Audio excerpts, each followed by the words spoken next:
Guys today we will talk about ports. तो ports क्या होती है? पोर्ट्स हम जैसे कि हमारे एयरपोर्ट्स होते हैं, हमें पासपोर्ट चाहिए होता है एंटर एंटर करने के लिए, किसी हमारी कंट्री से बाहर जाने के लिए और फिर नई कंट्री में आने के लिए भी हमारे पासपोर्ट चेक्स होते हैं। वैसे ही पोर्ट्स काम करते हैं। पोर्ट जो है चेक करते हैं कि कौन सा डाटा जो है ना सिस्टम के अंदर आ रहा है, कौन सा डाटा जा रहा है और किस एप्लीकेशन के ज़रिए जा रहा है, तो उस एप्लीकेशन के लिए करेक्ट पोर्ट यूज़ कर रहा है कि नहीं कर रहा है, क्योंकि हर एप्लीकेशन के लिए आप डिफरेंट प्रोटोकॉल्स यूज़ करते हो, हर प्रोटोकॉल का एक डिफरेंट पोर्ट नंबर होता है। सो फोर्थ ये भी जैसे अगर दो पीसी के बीच में कम्युनिकेशन हो रहा है तो वो कंट्रोल करता है कि क्या डाटा आएगा, क्या डाटा जाएगा। उसके साथ साथ वो प्रोटेक्ट भी करते हैं कि अगर कोई डाटा हमारे सिस्टम के अंदर आ रहा है तो अब आइदर वो वैलिड रिक्वेस्ट से आ रहा है या जो है कोई मलिशियस डाटा है जो हमारे सिस्टम के अंदर एंटर होने की कोशिश कर रहा है तो उसको ब्लॉक भी करता है। ठीक है।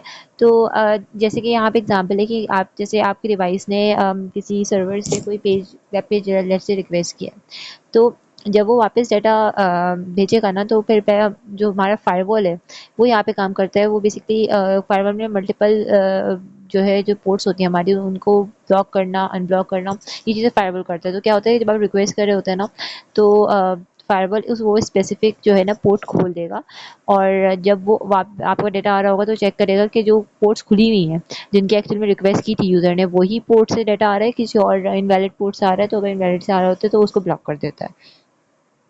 तो होता ये है कि जब सबसे पहले जो है जब आपको कोई भी कम्युनिकेशन करना होता है तो सबसे पहले ट्रांसपोर्ट लेयर पे आपका टीसीपी का या यूडीपी का दोनों का जो है प्रोटोकॉल जो है वो सिलेक्ट होता है।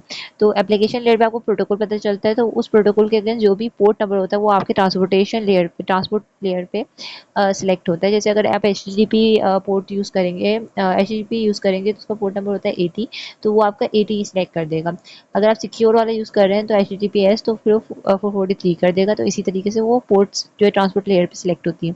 तो पोर्ट आपकी क्या करती है इस ट्रांसपोर्ट लेयर पे आपकी जो है ना पोर्ट नंबर क्या करती है आपकी प्रोटोकॉल को आइडेंटिफाई कराती है। उसके अलावा जो है आपका कौन सा डाटा आ रहा है जा रहा है उसको हैंडल करती है और साथ साथ जो है ना फायरवॉल के जरिए उसको एक्सेस, अगर इनवैलिड डाटा आ रहा है तो उसको डिनाई करती है और अगर वैलिड आ रहा है तो उसको परमिट करती है।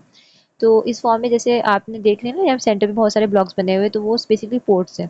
तो उसमें कौन सी पोर्ट्स ओपन है, तो वही पोर्ट्स ओपन होंगे जो कि जो है जो आपके सिस्टम ने जो है ना अलाउ किया होगा, जिसका वो वेट कर रहा होगा रिस्पॉन्स का।